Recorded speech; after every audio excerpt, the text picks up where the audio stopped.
Ronnie आणि झरीना स्क्रूवाला यांच्या स्वदेश फाउंडेशनच्या वतीने रायगडमधील माणगाव, तळा, महाड, पोलादपूर, म्हसळा, श्रीवर्धन आणि सुधागड येथे स्वयंस्फूर्तीने काम करणाऱ्या स्वदेश मित्रांचा गुणगौरव सोहळा नुकताच माणगाव येथील गांधी मेमोरियल हॉल येथे करण्यात आला। यासाठी मॅनकाइंड फार्मा कंपनीने सहकार्य केले। रायगड जिल्ह्यामधील 7 तालुक्यांमध्ये 618 स्वदेश मित्र शासकीय रुग्णालयाशी समन्वय साधत गाव पातळीवर स्वयंस्फूर्तीने प्राथमिक आरोग्य सेवा पुरवत असून स्वदेश फाउंडेशनच्या वतीने या स्वदेश मित्रांना प्राथमिक आरोग्य सेवेसाठी प्रशिक्षित केले गेले।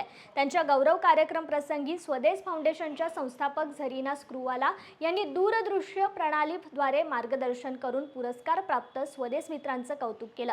स्वदेश फाउंडेशनचे मुख्य कार्यकारी अधिकारी मंगेश वांगे यांनी गाव विकास समितीच्या मदतीने स्वप्नातील गाव घडवण्याचे काम स्वदेश मित्रांच्या सहकार्यातून अत्यंत गतीने सुरू असल्याबद्दल स्वदेश मित्राचे आभार मानलेत। हा कार्यक्रम उत्साही सांस्कृतिक उपक्रमांनी पार पडला असून कार्यक्रमासाठी एकूण 709 स्वदेश मित्र आणि त्यांचे नातेवाईक उपस्थित होते।